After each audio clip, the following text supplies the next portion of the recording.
Hello, everybody. My name is Jocelyne Cesari. I'm the chair of the Religion and International Relations section at the International Studies Association. And it's my pleasure to host another of our session in our webinar series on a book talk called Religion and IR. And we have today the opportunity to discuss a brand new book that also show new scholarship, young scholarship on the question of sectarianism. So the book is edited by Satgin Hamrah, who is a PhD candidate at Tufts, and it's called Contextualization of Sectarianism in the Middle East and South Asia, Identity, Competition, and Conflicts. And we have a few of the co-authors with us as well. So I will give the floor first to Satgin for 10 minutes, and then in the order of your program to the other three distinguished panelists who are with us. I will maybe take 1 or 2 minutes to wait for the participants to enter the room. In the meantime, I would like to let you know that the session is recorded, that it will be put on the YouTube channel of the ISA virtual programming, that you are also welcome to check our previous sessions. We had until now every like 3 or 4 per year since 2023, and we have another coming, so you are welcome to look more into what we have discussed so far. And 2 questions. You can, to question or ask your question, you can use the Q&A, meaning write up your particular requests. And you can also raise your hand and we can take live your question. Both are possible in the format we are using now. So without further ado, I give the floor to Satgin for a presentation of the volume. Thank you so much. Good evening. I would like to thank ISA for this wonderful opportunity to talk about our edited volume, Contextualizing Sectarianism in the Middle East and South Asia, Identity, Competition, and Conflict. I am also enormously grateful to the contributors of this volume for their invaluable intellectual contributions, and I'm extremely honored to have worked with them on this project. I would also like to thank Andrea Rugh, Frank Sobchak, and Heidi Lane for joining us today to speak about their chapters as well. Given the brevity of time, I would like to briefly give an overview of the edited volume and my chapters. Sectarianism continues to have widespread influence on political instability, conflict, and violence throughout the Muslim world, resulting in the polarization of communities and the undermining of civil order and political stability. To understand modern-day sectarianism, it is essential to move beyond explanations that focus predominantly on ancient Sunni-Shia animosities or a singular lens. It is essential, in essence, to engage in interdisciplinary and multidirectional examinations to understand how sectarianism is shaping the Islamic world on state and non-state levels today and in the future. While religious identities and how individuals define themselves and their communities are important, it is also integral to understand how this identity has been utilized in historical and contemporary political contexts to better understand how the role of sectarianism in modern conflicts on state and non-state level evolves. As such, this volume seeks to challenge popular narratives regarding sectarian divisions between Sunnis and Shias and deconstruct popular misconceptions about sectarianism, its spatial and temporal impact, as well as its influence on identities, conflict, and competition. Additionally, it aims to fill some of the gaps in understanding the complexities associated with sectarianism as it incorporates a transnational, interdisciplinary, analytical framework to enhance understanding of the socio-political, religio-political, cultural, and security landscapes of the greater Middle East and South Asia. The use of political Islam and sectarianism as tools for the advancement of interests is highly strategic in nature and immensely provocative, as it not only advances false narratives of us versus them, but it also promotes conflict under the guise of religion during challenging periods, often with devastating consequences. This sect-based affiliation often exists as a differentiated relationship to power and may have socio-political and/or security-based consequences. Sect-based religious identification and sectarianism have been recognized as having a double function in terms of legitimization of power and privilege, as well as in protest and opposition.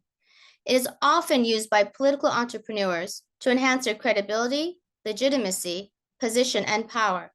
The ramifications associated with this are highly nuanced, impactful, and overall detrimental to society on micro and macro levels. Therefore, while sectarian identities and how individuals define themselves and their communities are important, it is integral to understand how this identity has been utilized in historical and contemporary political contexts and its overt and covert impact.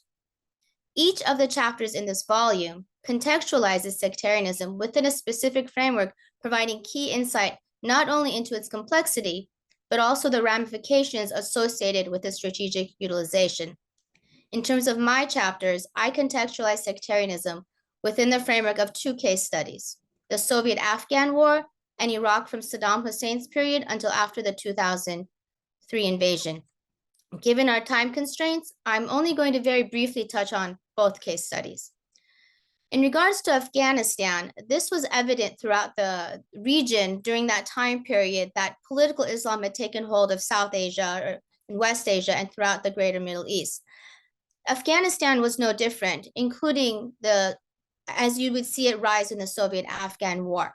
I argue that the Soviet-Afghan War was not only significant as it was a proxy war between the United States and the Soviet Union, but it was significant from a sectarian perspective as well. This was evident in the nature of Sunni and Shia mujahideen in fighting against the Soviets and the socio-political and security landscapes that emerged after the war. The mujahideen fighters were divided along distinct sectarian lines: Sunni fighters and Shia fighters. The Sunni mujahideen were under the Peshawar 7. The Shia mujahideen were under the banner of Tehran 8, which included the Fatimayun division, which was founded by Iran in the early 1980s. They were and are predominantly from the Hazara community.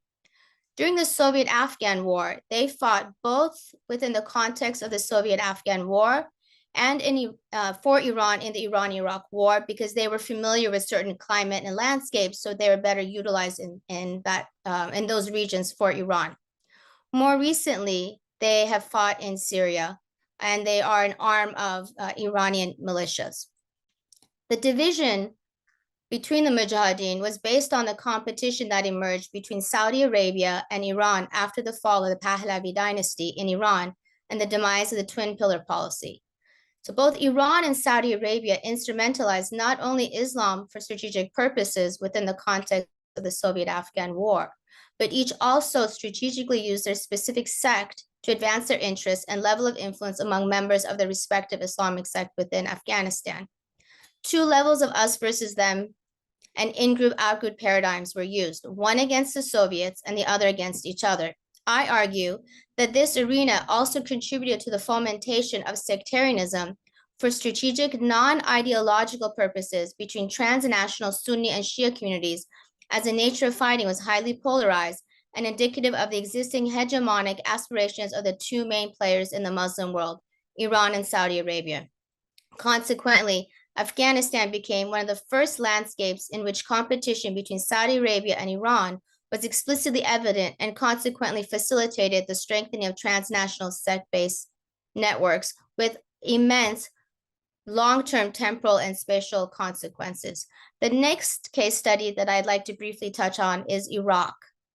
In regards to Iraq, there have been continuing debates about why Iraq erupted into a state of conflict after the 2003 invasion. To understand Iraq since 2003, I argue that it is important to look at the modern historical root causes that contributed to the major surge in sectarian conflict and violence in the post-Saddam period. Because it's often argued that the rise of sectarianism or identity-based conflict and violence in Iraq only arose after the invasion and after the toppling of Saddam Hussein, pointing all fingers only to one external party, the United States. However, while it is true that the invasion and its subsequent chain of events did facilitate massive instability across the country, and by extension created an environment conducive for the rise of non-state actors such as AQI and a sectarian civil war, however, attributing the rise of sectarian conflict and violence to the invasion is incorrect. The realities of post-2003 Iraq did not emerge from a socio-political or religio-political or cultural vacuum. They emerged from a legacy of exclusion and an environment in which identity, both religious and ethnic, were utilized by Saddam Hussein and his government during and after the Iran-Iraq War. The challenges that emerged are a reflection of his strategies, politics, and practices, including the instrumentalization of sectarianism and communitarian identity for strategic purposes, creating us versus them and in-group, out-group paradigms. These divisions later came to full fruition after the invasion, resulting in major fissures in Iraq along sectarian and ethnic lines. Thank you so much. Thank you very, very much, Satgin. So now I give the floor to Frank Sobchak. I hope I pronounce this correctly, who is the chair of Irregular Warfare Studies at the Modern War Institute at WestPoint. So Frank, you have 10 minutes. Thank you, Jocelyn. I really appreciate being the opportunity to speak here for ISA. And I also wanted to thank Satgin, who put together this entire project, shepherded the entire book through the editing process, which was, as we all know, is a, very much a, an intellectual kind of purgatory, and then got us together today. So thank you, Satgin. So my chapter, I look at the impact of elections on sectarianism in Iraq post Saddam. And some of the current historiographic conventional wisdom kind of holds this notion that the US removal of Saddam from power left behind kind of long-standing sectarian tensions that had been held in place by Saddam's iron fist, and that this kindling only really needed a spark in order to ignite into the civil war that transpired. And that spark, as this theory goes, came in February 2006 with the Al-Qaeda in Iraq bombing of the Al-Askari Mosque in Samarra, leading to the civil war. The challenge with this narrative is that it's very simplistic, and it leaves out, as Satgin and others have indicated, the roles of external actors, as well as the roles kind of Saddam prior to the time period of his removal. And it doesn't take into account the roles of Al-Qaeda in Iraq. It doesn't take into the roles of Iran. And in my chapter, I look at the role of the United States and its decisions with regard to Iraqi elections, because to many points, the pace, the type, and the conduct of the elections were very much decided ultimately by the United States. And within the United States military doctrine, the concept that elections were viewed generally as stabilizing influences. We could see this in the U.S. Counterinsurgency Manual, or if you go all the way back to the U.S. Marine Corps kind of Small Wars Manual, the general premise is that elections restore legitimacy to the government and thereby remove power from the hands of the insurgent.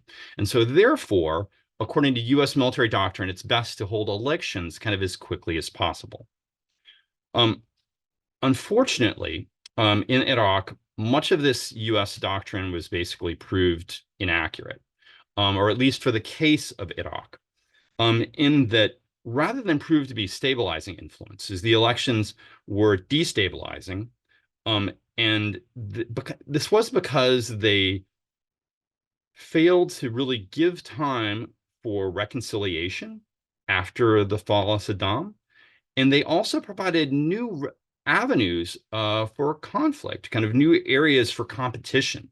And all those together effectively resulted in the elections accelerating sectarianism rather than becoming a stabilizing influence. And to kind of chart the course of how this happened, I think it's important to look at both the kind of big picture, kind of the strategic plan of what the United States had for elections in Iraq, as well as follow the general conduct, the specific conduct of the elections that were held in January 2005, October in 2005, which was itself a constitutional referendum, and then the elections also in December of 2005. And first, looking at the issue of the United States' kind of general plans for elections, obviously one of the problems was that when the United States went into the Iraq War, there was not a lot of planning put into the post-conflict period. The kind of so-called, under military parlance, phase 4, or in general concept of, when the shooting stops, what happens next?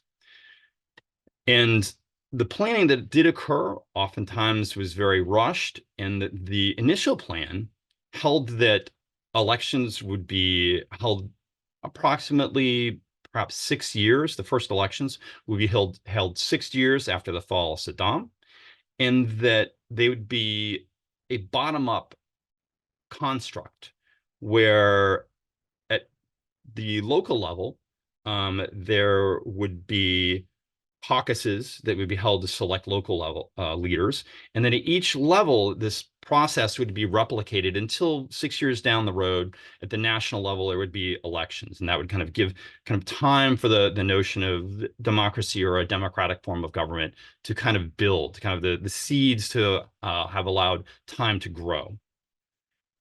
And for a variety of reasons, this initial plan kind of collapsed. And in fact, in many ways, it was inverted.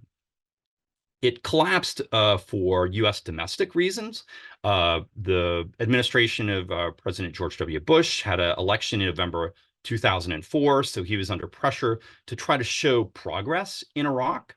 And so consequently, the election timeline, there was a push within the administration to speed up the election timeline.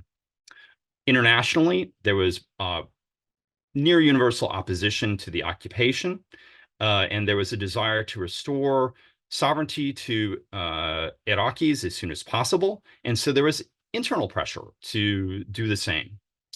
Domestically within Iraq, there was also a push to restore sovereignty. And in fact, one of the most important Shia religious figures, Grand Ayatollah Ali Sistani, issued a fatwa in 2004 that effectively said that the future constitution of Iraq must be written by individuals who were selected by direct election. In other words, they could not be selected by the United States. It could not occur via caucuses. It had to be an election of all Iraqis. And so constantly with all of these, the United States and its allies chose to change the process and instead decided to hold the first elections again in January 2005, which is roughly 20 months after the fall, after the invasion. In addition, they inverted the process and decided to do a top-down method where national elections would occur first, and that those national elections would be a nationwide proportional party system rather than via individual politicians, kind of a parliamentary system. In many ways, those helped accelerate the challenges associated with sectarianism. As noted, it sped up the process, eliminated opportunities for reconciliation, and the parliamentary system made it more challenging for minority rights to be represented within Iraq. This process continued kind of as it went through the other elections, most specifically in January 2005 and in October 2005. The January 2005 election, which was going to select the individuals who would write the Constitution, experienced a Sunni boycott for a variety of reasons. In one case, insurgents argued that individuals who voted, they issued their own fatwas and argued that individuals who voted were apostates and should be killed.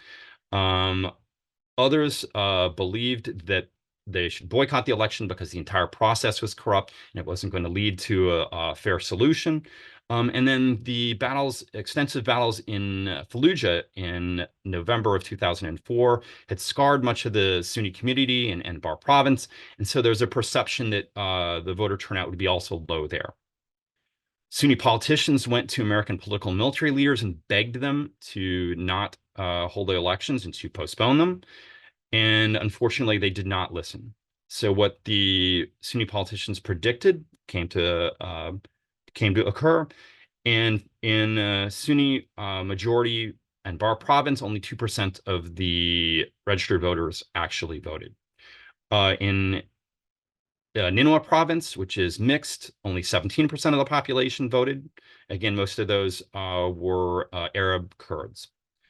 And consequently, the individuals that ended up writing it had multiple impacts. One was that in the Council of Representatives, Sunnis only had 16 out of 275 seats, gross underrepresentation by the orders of probably 4 to 1 magnitude. Within the individuals, the delegates who were selected to write the Constitution, only 2 of the 55 delegates were Sunni. And so consequently, those who were writing the Constitution were not representative of the Iraqi population. The Constitution itself, when it was drafted, it basically excluded Sunnis from their desires from the Constitution, and many points that the Sunnis rejected were included in the Constitution, such as the ability of regional governments to establish their own security forces, to vote to be autonomous, as well as to manage their own energy resources, which is especially important for the Kurdish areas, and that Anbar and other Sunni areas would not have access to that wealth as much. And so consequently, the United States, ironically, many of the military leaders saw that the initial elections, the first ones in January, that the Sunnis boycott. The American military leaders saw that it says is, well, maybe this is a lesson that the Sunnis should learn, mockingly. And they took all of the wrong lessons from it. And unfortunately, they did the same with the October constitutional referendum, in that when the elections occurred, voter turnout was significantly higher. It was much higher. And in Anbar province, 38% of the population voted. In Nineveh province, 53% of the population voted. And American leaders saw this as a positive note, in that more of the population was voting. The problem is that the Sunni population was voting, but they were voting against the Constitution. And in Anbar, 97% rejected the Constitution. In Nineveh, 53% rejected it. And in Salahuddin, 82% rejected it. Just barely missing the 2/3 requirement in 3 provinces in order to be able to reject the Constitution. And so consequently, what you saw was Sunnis rejecting the future form of government that was approved and effectively became the law of the land. And so consequently, really what we saw in Iraq was that elections, rather than being stabilizing influences, were massively destabilizing, because they failed to provide time for reconciliation, and they provided additional areas for competition. So thank you for your time. I look forward to your questions. Thank you very much, Frank. Right on time. So I now give the floor to Heidi Lane, Professor of Strategy and Policy and Director of the Greater Middle East Institute Research Study Group at the Naval War College. So Heidi, the floor is yours for 10 minutes. Thank you very much. I want to echo Frank's comments and the others, and say thank you to Satgin for putting this together, and for being such a diligent, basically supporter of this project, because it took a lot to bring all of these together. And also thank you to ISA for hosting this. The article the chapter that I have is titled Sectarianism and Counterterrorism, Explaining the Silent Space Between Policy and Practice. And I'm going to summarize the arguments more than provide too much of the background. But the basic background is that in the period following maybe the early 1990s, when democratization policies became really one of the primary ways in which the United States expressed interests, American interest in the Middle East, when civil society programs and lots of money was going through different organizations to the Middle East, there was a general idea that like all sort of democratization and modernization theory, that things such as sectarianism would eventually be on the decline and in favor of nationalism. In other words, the vast disparities that many have lived and see in different societies, and the divides that many would argue were created in the process of state building, in whatever way, were something that needed to change in order to level the playing field and reinvigorate institutions. So the basis of this research was on much of the literature that had to do with this period. Frank's points that he made about the war in Iraq are really a good pivotal point for this, because my argument in the chapter and in some other things that I've written is that post 2001, counterterrorism rather than democratization really became the primary way in which the United States expressed and pursued its interests, as well as interests of its allies and partners in the Middle East. And this was not something that was a one-day change, but over time, some of the basic concepts that were resident in democratization and, say, freedom agenda policies were that sectarian politics in general was not to be tolerated. However, the argument in the chapter is that inadvertently, unfortunately, some of these sectarian strategies became embedded in the counterterrorism architecture that followed.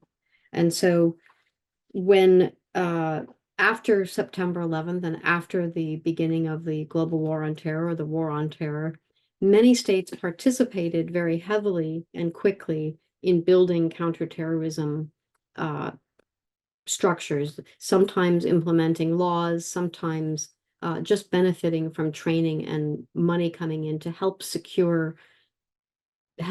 provide security within their populations. And among the states that were the most active, some of them also have long-lasting sectarian rifts. Bahrain comes to mind, where Navcent is located, where there is a majority Shia population, but a ruling minority Sunni monarchy. Kuwait has, to some extent, this problem, and there are other states as well. The argument I'm making in the chapter is that without intending to do so, many of these counterterrorism practices have inadvertently solidified sectarian differences rather than reduce them, as was the case, as was the original intent in democratization practices. These would be, I'm calling this silent space because it was unintentional, but we see a great uptick in the practices that are sectarian after the onset of the Arab Spring. So there was a long period from 2001 to 2011, not that long, when counterterrorism in general became the lingua franca in the region, the basis on which many governments were cooperating, and also the expression of U.S. policy in the region. And after after 2011, this became a political question. And how would counterterrorism be used, or counterterrorism institutions be used, in order for states that felt threat to keep a handle on their ability to stay in power? And in some cases, the money that they spent to secure themselves went up exponentially. So this is true of the establishment of security courts, special counterterrorism measures, and then most perhaps relevant for the discussion here and my institution, the growth in military to military support partnerships, where many of the militaries in the region also had special forces built around the idea of counterterrorism, all without, unfortunately, addressing the issue of sectarian problems. So in many of the documents and many of the strategies, the differences between groups doesn't exist at all, but there is an implicit understanding that the sectarian element exists.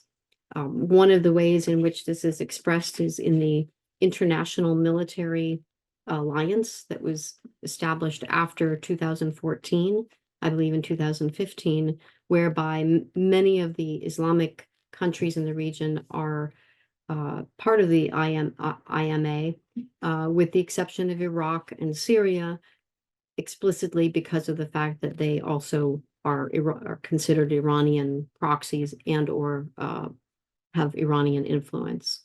And so these things carry over also into international and regional coalitions. I think that I'm going to leave it at that, and I look forward to discussing the results. Thank you. Thank you, Heidi. And I now pass the floor to Andrea Rugh. I hope I pronounce also okay your... Actually, it's Rugh like kangaroo. Oh, okay. Sorry about that. That's all right. You're not the only one. And again, I want to thank everybody. I almost lost you there for a minute, but anyway, I seem to be back now. My talk today is on Egyptian advice columnists, and this seems like a far cry from these talks we've had so far, but these advice columnists are quite an interesting thing to observe. And during the 70s and 80s and 90s, there was a religious revival going on in Egypt, as you know. And these were even social groups that earlier had adopted kind of Western ways, and they downplayed religious observance. So the question was, how is this revival going to manifest among the normal people, the average person, and how are they going to get their moral guidance? Advice columnists have a lot to say on these questions of morality. And Egypt, they're important in communicating and shaping values. So let me tell you my method a little bit. This is an anthropological study. In the 90s, I collected over 200 columns from the 80s and 90s newspapers. And the columns were all from Egyptian newspapers that were most commonly read by the literate public, including a lot of them were in the quasi-government El Ahram newspaper. And there were two kinds of columns which make a nice contrast. One by a self-described humanist. His name was Abdul Wahab al-Matawa. And the other was written mainly by religious sheikhs. So first, let me describe the religious columnists. Most of these columnists were trained at Al-Azhar University, which I'm sure you know is the main center of Sunni Islamic learning. And their columns, as a result, showed a great deal of unanimity on moral issues. The columns follow a pattern where usually a male reader writes in and asks about Islam's perspective on certain behaviors, such as whether it's correct to display photos of people, listen to music, the scope of male authority in the household, gender issues, such as whether women should work, and how Muslims should relate to foreigners and people of other religions. And I should say the details are far more interesting than just my generalizing from it, but no detail was really too small for these sheikhs to look at. There was one reader, for example, that asks if it's moral to undress in front of her male dog, and the answer is no. But in saying all this, these are almost like fatwas. They're declaring what the religious point of view is on all these behaviors, very minute as they might be. The sheikhs, in responding to their readers, often fit the behaviors into a framework that's used normally by Islamic jurisprudence to classify behaviors, whether Islam looks at them as obligatory, recommended, morally neutral, reprehensible, or forbidden. And they imply that once an opinion is rendered, it's a Muslim's duty to comply. And I think the emphasis on duty is the really important thing in this religion, rather than rights, as I would say our culture perspective would do. The sheikhs often spent considerable time describing how they come to their conclusions. And they, of course, consult the Quran first and hope they'll find something in there that will tell them how you can behave in this, how you should rate this behavior. And if that's not clear, they go to the Hadith, which of course are examples of the Prophet's behavior. And then less reliable, the Sunnah, which are reports of the Prophet and his companions that have been handed down over the centuries. And then they might go to, they're very careful about citing every possible source they can come across. Even though some of the answers might seem extreme to us, most Egyptian readers would see them as quite moderate compared to the extremist views of the time. The second collection of columns was by Abdul Wahab, who's a self-described humanist. You can't really call him a secularist because secularism almost doesn't exist in Egypt, or at least people don't publicly identify themselves as secularists. So he was a journalist and he worked for El Ahram newspaper. And one time the newspaper sent him to England for training, and he got the idea of advice columns by reading the newspaper there. And he decided to start this column shortly after Sadat's assassination in 1981, because he felt he could help people solve their problems in peaceful ways. His weekly column often covered the entire back page of El Ahram and usually started with a long story by a reader and ended with a plea for morally correct solutions to a personal problem. The stories often were very complicated and, for example, grown children regretting how they had disobeyed parents and wanting to reconcile with them, or husband and wife disputes that go on over a long period of time, or who has authority in various household matters, or young couples wanting to marry and the parents objecting. So Abdul Wahab always tailored his answer to each of these problems. And because they were so complex, it made his solutions amazingly sensitive and practical. And these columns were discussed long after they appeared. You'd always find people talking about them in front of the water cooler. But instead of the sheikhs, as I said, referenced, of course, these Islamic sources, but Abdul Wahab included Chinese philosophers, Jewish prophets, Christian saints, and Muslim scholars. And more often than not, he referenced Egyptian traditions that he noted had stood the test of time. Most columns concluded with him saying, if you do such and such, hopefully God will forgive you. So he used a lot of the religious rhetoric when he answered questions. So I'm just going to give you a few of the insights that I think are in this chapter. First of all, the Sheikh's columns make clear that Islam is a religion of duty. Rights, they imply, flow automatically when people perform their duties to others.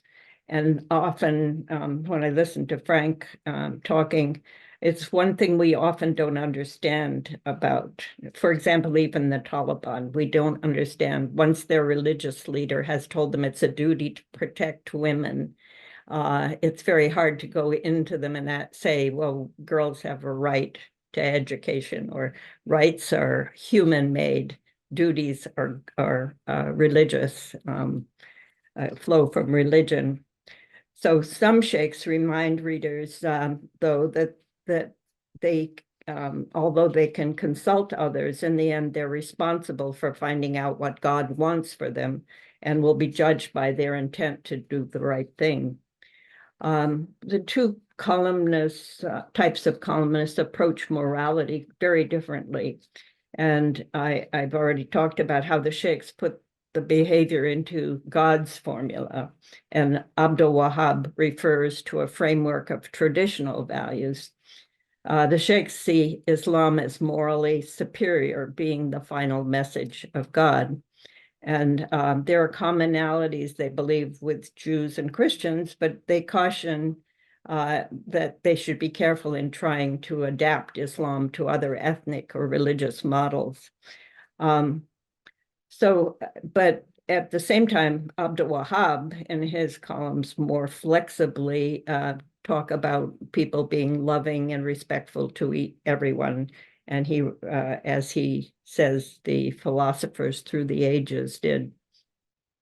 Even though their approaches differ, the sheikhs, both, and Abdul Wahab, both strongly defend the family, with the sheikhs underscoring the proper roles and duties of various family members, and Abdul Wahab invariably urging restoration of shattered family ties.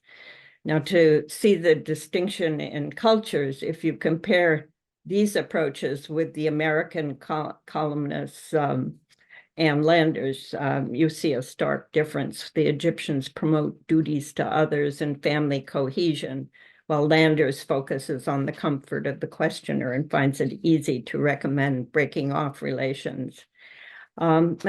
Just two final points and then I'll stop. And one is extremism. The government was always urging the sheikhs to moderate the discussion on Islamic extremism. And the sheikhs got their salaries and their positions from the government. So they were in a position where they should actually be doing that. But quite often they tried to show their independence. And in some cases, they even came down with fatwas that were on the side of the extremist. So they were wobbling back and forth between the government and extremists, but refusing to really criticize the extremist. And my final point is that both types of columnists really feared the extremist. They were afraid to come out against them, because at the same time, lots of extremists were being assassinated, were assassinating other prominent Egyptians who'd opposed them. So that's how their relation with the government went. Thank you. Yes, I was thanking all of you for respecting the time right on the dot. And I would like to make a few comments. I'm not going to aim comments to one presentation or another, but actually it goes for Satgin, Paul, and Heidi, and after that I have connected to what I will say other points for Andrea. It seems to me that implicitly, but it comes in all the chapters and also in the way you presented today, the context that is not really addressed is the national context, not so much in terms of ideology or narrative of the nation, because you cannot capture the status of religion automatically. Sometimes you can, but not as clearly as you would do in looking at the way that religion has been part of the nation building, something we tend to disconnect or even do not pay attention to it because we think the nation is secular. It is indeed a secular project. But in the work I have done, not in Muslim countries and elsewhere, like India or Russia, you can see clearly that the building of the nation went with a redistribution and a change of status of all religious communities. So it is not just only clever leaders instrumentalizing or misunderstanding some of the dynamic of power. It is also that you cannot instrumentalize things that do not resonate with people. So to be really concrete, because I in actually 2014 book, I have a whole chapter on Iraq. Paul, you are right in the sense that the election were premature, that they should have been preceded by a conciliation committee or platform. But again, it's part of a very Western, taken for granted position that you also mentioned, which is that elections are good. And also the other side of the US policy, but I don't think it's specific to the US, it's a Western mind that the majority is right. So after the collapse of the Saddam regime, what came up? The majority of the population is Shia. But it's completely neglecting the fact that the minority in numbers of the Sunni was actually the one dominating the countries since pretty much its modern creation. And that's the role of religion here. We are not talking about theology. We are not talking about spirituality, because usually that's what we think when we think nation and religion. No. Even in the very secular narrative of the Baathist Iraq, religion is present in the unequal administration or resources of power according to this divide. So this divide was not created by the US occupation. It was mismanaged by the US occupation, but not created by it. And in this sense, I really appreciate the whole book, Satgin, and I really like that you are avoiding the primordialist with the, so sorry, my French accent comes up in this kind of way. So the primordialist approach, but I would not go all the way to just privileged, instrumentalization. And that's why for me, the nation as a political community par excellence. This is the way that people have even revisited their religious obedience. And it has an history, and it has an history of distribution of power. So of course, the Sunni, after the collapse of Saddam Hussein, they feel deprived. So of course, they're not going to call for election. They are against the election. And this is part of this rebalance of who are we in this new configuration of power. And what's the work I've done across different nations is that even if religion, again, is not promoted, because most of the nations are secular, but all states, secular states, have absorbed, incorporated some element of a religion. So in some cases of Iraq, it can be the minority in demography, but it created the dominant political narrative around Sunni presence.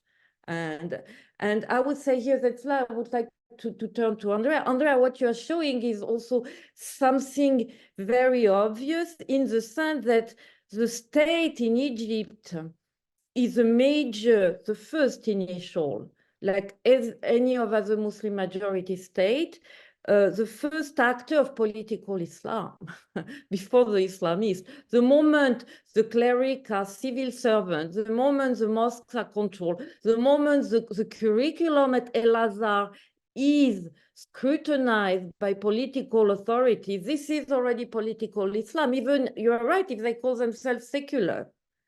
And so the repositioning of the Islamists has been to attack the secular state, not to look for less Islam, but more Islam, because Islam is already present in the popular culture and in the national culture. But, you know, it's not like you have to behave like the Wahhabi Salafi, but you have to show that to be a good citizen is to show some allegiance to Islam, that is the state Islam, if no puns intended, blessed by the secular administration. And this is this dynamic of power that also explains sometimes the success of some political Islam or Islamist movement, and some it doesn't. So what I'm saying is that there is a configuration of the statue of religions, not only one, but several, because we tend to forget that all this space, despite the homogeneous national narrative, are multi-religious. And that's why you can see some groups are present in the narrative and some groups are not. Once we have this indicator, we can understand why it will become an element of competition or clash in some particular circumstances. And then I agree, exacerbated in the case you described, Paul, the mismanagement of you know, what it meant to step away or to move from a despotic situation to a democratic one, with the idea that indeed elections save everything, and then the majority is there. So we also work with the Shia more than the Sunni, which was a mistake. The dismantlement of the army that was the Sunni, and, you know, trying to rebuild it with different in different ways to create this new demography. This was wrong. Because even if there were a minority, there was a majority in the sense of politics. And you need the work of re-socialization to do that. And that's why you need this history of this socio-political context of religion in the nation. And I agree, Heidi, with you that the role of America, so it's already clear in the mismanagement of election, but it's also clear in what you are saying on the counter-terrorism, because once you see that one group, that the sectarianism can be a fuel in the terrorism, you are, without knowing it, putting the fire instead of extinguishing it. But I don't think you can completely build that. It is part of the socialization of the citizen or the member of this national community. And for me, what was eye-opening, that's what I did when I was at the National War College, look at the historic books, the national historic books that are that were present in Iraq during Saddam and later, and how they learn how to be Iraqi. It's to be some kind of Sunni Muslim without saying you are Sunni. and the practices of Shia tradition were a way of rebelling against the regime. And there was a counter-education in the Shia family to balance the dominant Sunni narrative in the public institution. So all this, again, it's not only instrumentalization, either misdone or mismanaged or well done. It's also that you instrumentalize this kind of strategy can echo with preceding dynamic of power or architectonic kind of move on different religious communities within a national context. And here I insist even more, this is a belonging to religion, not the belief. We tend to think that the sectarianism, and that's why I think the book does a good job to stay away from the Sunni-Shia kind of essentialist clash.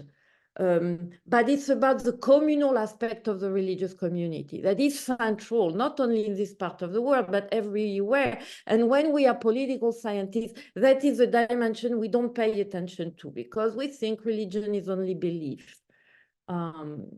So I would like to hear you about that, but because when I read all the chapter, what was coming to me again, it's maybe my my focus on nation. I went, wow, these are different logic and competition within a certain national framework. And it also came, although you didn't talk so much about Iraq here, Satgin, in what you were saying in your presentation. So I give you the floor back. while I wait for some of our members of the audience to ask questions. Any of you want to take on that point? Did I freeze all of you? Also, So I largely agree with you. I keep calling you Paul. It's I'm okay. sorry. I know it's it's okay. Sorry. معلش كل شيء Sorry, تمام. it's It's okay. Don't worry. It's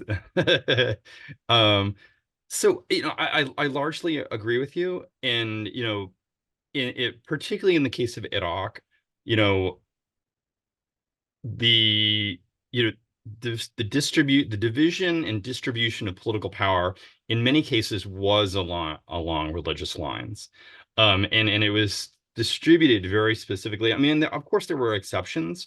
That there would be some Shia officers within the military, but those were very important families, and there were specific reasons for that. But like you said, it was very much along religious lines. I would, also throw out include two other points. Is Iraq is the very interesting case study where as you note, the Ba'ath Party is supposed to be specifically sectarian, and yet they are distributing power religiously, and as well as the post 1991, there is in effect a quasi-religious revival. Where after the defeat in the 91 Gulf War, the Operation Desert Storm, Desert Shield, Saddam actually adds, Allahu Akbar to the Iraqi flag to kind of restore, as you indicate, religion being intertwined with the state. He recognizes that his political position, particularly post 91, is diminished and has been damaged, and so he makes the conscious decision, which would theoretically be anathema to the Ba'ath Party and to its Michael Aflaq and its the creators, that it would be completely anathema, but that he recognizes that, and in order to increase his political stature, he partners with religion. The one other comment that I did want to add that echoed some of the things that you said was within the U.S.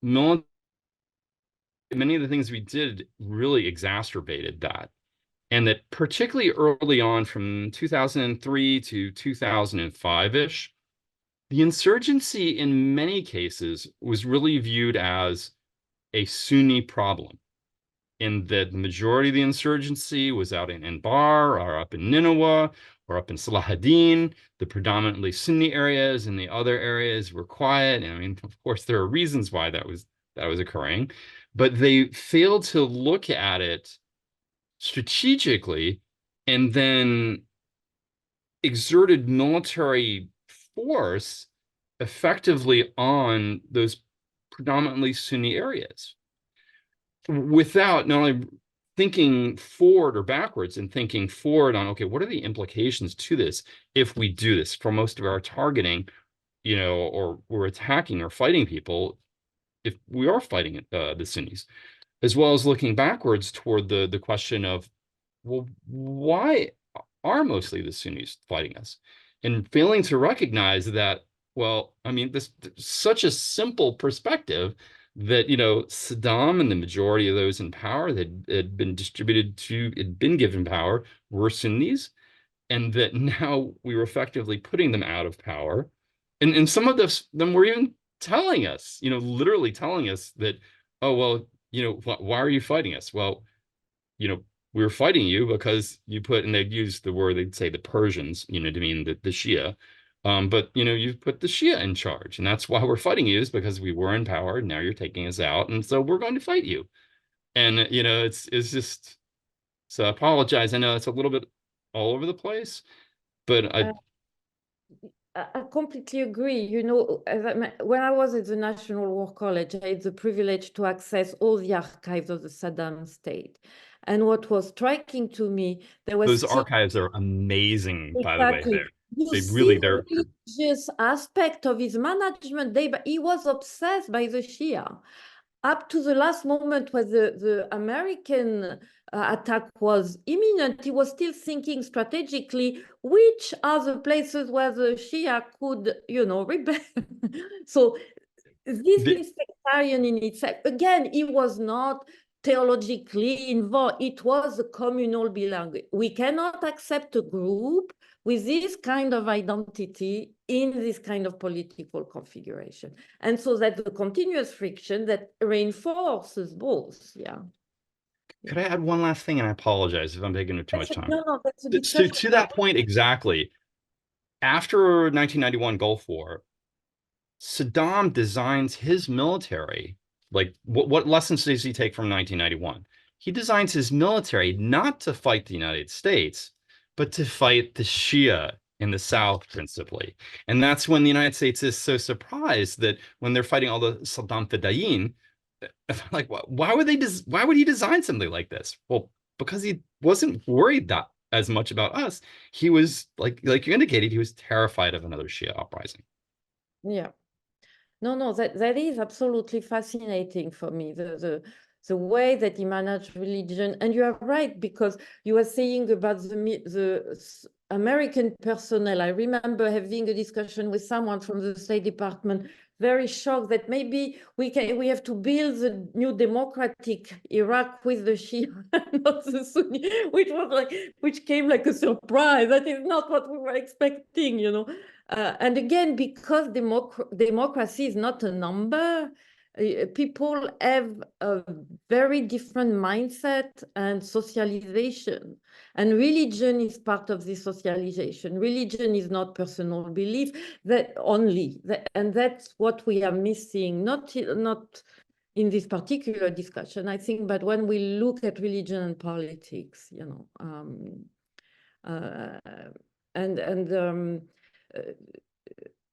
I think that's a big obstacle to remove, but it's not typical to political scientists. Even scholars of religion, they will first and primarily look at religious belief, doctrines, ideas, but that's not where the dynamic of power is happening automatically. Yeah. Can I just Yes, please. make a footnote here? Part of these kind of duties that you find in such things as advice columns, one is that you accept a leader. It's better to accept a leader who's religious and devout, rather than remove him, because then you get fitna or chaos. And you notice that with Saddam Hussein and also with Assad, as soon as they get into trouble with their publics, the next weekend they're out praying at the mosque and giving out all these Qurans too, to show that they are religious leaders and therefore deserve to stay in power. So, I mean, I also wanted to say about, there's so much more about the advice columnists, but I looked into the advice columnists because I just wanted to find out what the private lives of people were without having to, I mean, it's very hard to get into private lives and see how they're affected by religious revivals. And so, but I couldn't help but find in there the controversy between Al-Azhar and the government. I mean, it comes out in these columns, and it sort of foreshadowed what got to be a much greater controversy when Sisi came into power. And, the poor religious sheikhs are in this terrible situation of getting their salaries and their positions from the government, and yet scared to death of these extremists. And so they tried in their columns to just appease them enough to keep them satisfied, but they couldn't go too far because they had the problem of the government. undercutting them. But in the so-called secular humanist column, it was very interesting that he also was unwilling to face up to the extremist. And the way he did it was a very Egyptian way. He would give a parable, and it would be so transparent that what he was talking about was the extremists. It would be like Hercules going out and cutting the giant's feet out from underneath him. As long as he's rooted in something earthly, he was strong. But as soon as you cut his feet off, he was in a world that was just speculative and not reasonable. So, I mean, they both had their ways of addressing the issue, but undercover in that sort of way. So I found that kind of interesting. Yeah. Yeah, Heidi, you have your hand up. Yes, I was going to say thank you for raising the issue of the sort of reflexive idea that a secular nation is somehow, the state that you want, and that religion has no part in nation building. And I completely embrace this idea. And I was going to just mention an anecdote. I think it was when I was in sort of middle of my graduate school, I was at the American Political Science Association conference, and there's a very strong correlation, or I should say there's a very strong sense, I think, in international politics and also in comparative politics, that in fact the greater democratic tendencies tend to come out of nations that are not segmented and ethnically divided. And so the regression, it was a quantitative regression, and the person who was presenting had really interesting data and was showing that the more religious the society was, the less they were democratic. And there were clusters of countries, dots showing that relationship. And then there was one outlier dot way up in the corner, and it seemed to show that this country was very religious, but was also very democratic. And so I asked, just for the heck of it, what is that one outlier dot? And his answer was, well, that's the United States, but that doesn't really matter because it's not really representing the trend here. And yeah. I never forgot that, because it was so, it was so indicative of a real truth, which is the United States is extremely religious, but nonetheless has this, democratic tradition that we, at least I am very glad of. So with respect to the research that is certainly in Frank's work and your work also, it seems, and maybe a couple other chapters, I think for me the distinction is when the institutions of the state are also then reflecting back that diversity in a way that can have maybe a majority rule, that because of that religious identity, that's when things, in other words, the lack of a religion, a separation between religion and state in state institutions, particularly those that have coercive power, like the military, like international regional coalitions. I think that's when it probably is, instead of advancing the prospects for peace and security, it's actually taking them somewhat backward. And even if you're exchanging power, like in Iraq, where you exchange Sunni majority or mostly Sunni majority hold on those institutions for Shia, you're still reproducing the same problem that then has this ripple effect.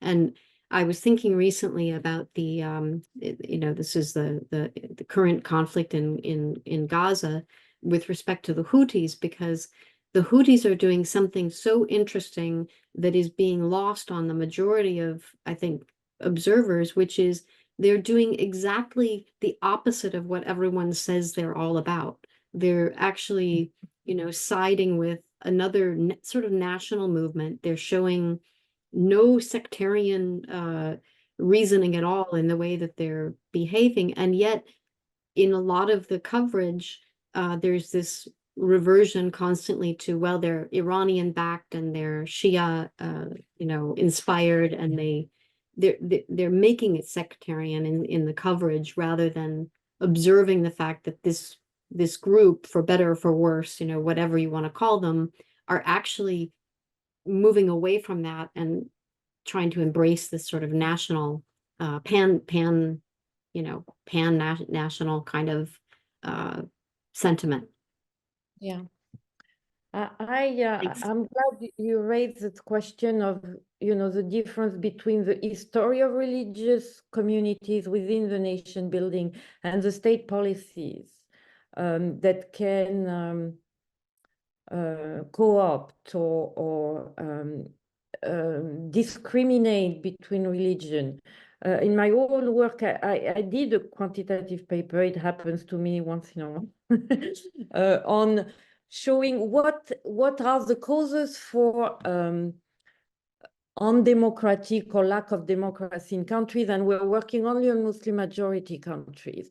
And it's not the fact that it's Muslim countries, it's the fact that all of them has an hegemonic version, what I call, of Islam, which means that a certain understanding related to a certain school is used in the state legislation, it's taught in school to everybody, even if they are not member of this particular religious denomination, that the lack of freedom of expression, including religious freedom, is done in the name of this particular tendency. And so once you have all the criteria of hegemonic Islam, you see that it does weigh on the level of democracy of the country.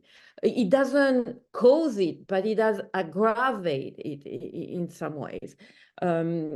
And that's, so it's not religion, again, what religion means, but this is this kind of institutionalization of a certain understanding of religion that is imposed on everybody, religious or not religious, or member of other religious communities. I remember there is a famous sentence of Copt in Egypt, to go back at Egypt.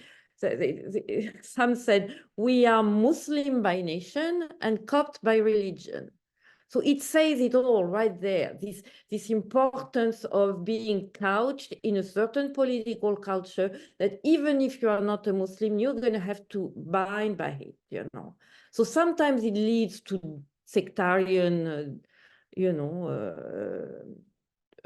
evolution, but sometimes it doesn't. Again, there is this over-empowering of the term sectarianization that you show in the book, like it's like fixed in history, and no, that's not the case. It depends also of, and here you are all on target in the book, on the different contextual factors, foreign policy, geopolitics, and so on. So yeah. Satgin, you have been very quiet. Anything you... Yes, I wanted to first thank you for your comments and for taking time to read the book in such a short period of time. Your comments have been immensely insightful in really illustrating the complexity of political Islam and the wider region as a whole. And I was writing notes and thinking about your discussion on belonging versus believing, right? Constructivism versus instrumentalism, and top-down and bottom-up approaches, whether it's state utilizing state building, as in the case, for example, of the Islamic Republic of Iran, and it was a core component of state building, or whether it's Iraq, since it gained independence, and more so under Saddam Hussein until his ousting, or whether it's in a non-state level for non-state actors that were trying to cultivate power, such as ISIS, right, to create their own state. It's the belonging versus believing. And if political entrepreneurs strategize correctly, for lack of a better word, they're able to deconstruct certain identities, right, in order to create divisions in society, so that they're better able to cultivate their power, add credibility and legitimacy of what they're doing in order to construct a state or construct a wider organization on both local and transnational levels. which we have seen with ISIS, with Al-Qaeda, or on state levels where they create militias or support other non-state actors. So this concept of belonging versus believing and the gray zone in between that often exists between political entrepreneurs and those beneath them, I found a very, very interesting. And so thank you for bringing that up. One of the goals that I had with the book and with the conference from which it stems from, that was at 2018 at the Fletcher School at Tufts, was to provide an opportunity for academics and practitioners from diverse backgrounds to come in, to provide an interdisciplinary and transnational approach to this complex topic. Because often I have found that people want to look at it with a singular lens, right? It's ancient Sunni-Shia animosity, it's more ideological incompatibility. And I argue that it is really not. That might serve as one of the main umbrellas under which political entrepreneurs utilize sectarianism for their personal gain. But in reality, it's more strategic in nature. And so this conference provided an opportunity for people to come in with through an interdisciplinary approach, right? You have historians, you have practitioners, you have political scientists, those from the security arena to come in and to contextualize modern sectarianism from different lenses, which gave rise to this book and our opportunity to try to fill a gap in understanding of this highly nuanced concept, that it is not religious, it's not spiritual, it's political in nature, it's pragmatic in nature, at least for the individuals that are cultivating it and utilizing it to deconstruct communities and to reconstruct them in a way that's more beneficial for themselves. So thank you so much for your comments and for really providing more, how do I say, like more added to my thought process, added to the way that I personally am looking at it for my dissertation and my future work. And I cannot thank you enough for this opportunity for myself and my co-authors to come and to discuss our research and to learn from each other and to learn from your work as well. Thank you. I think this is a very great book, and it does present more original and collective also thinking on this issue. So it was a treat for me to read that. So I'm happy you came, discuss it. I'm happy to take another comment or remark, but Satgin's wrapped up better than I did, actually, the whole... Oh, you're very kind. Thank you. The whole process, and we had a very loyal participants, but very quiet as well. So if there is no question from the audience and we have talked different aspects, we may close now. And thank you again, and good luck with the book. And second, we are neighbors, so we can keep talking. It would be my pleasure. I would love that. Thank you so much for this opportunity. Okay, Thank bye-bye. you very much for all of you. Thank you very much. Thank you. Thank you. Good night. Nice to see you all.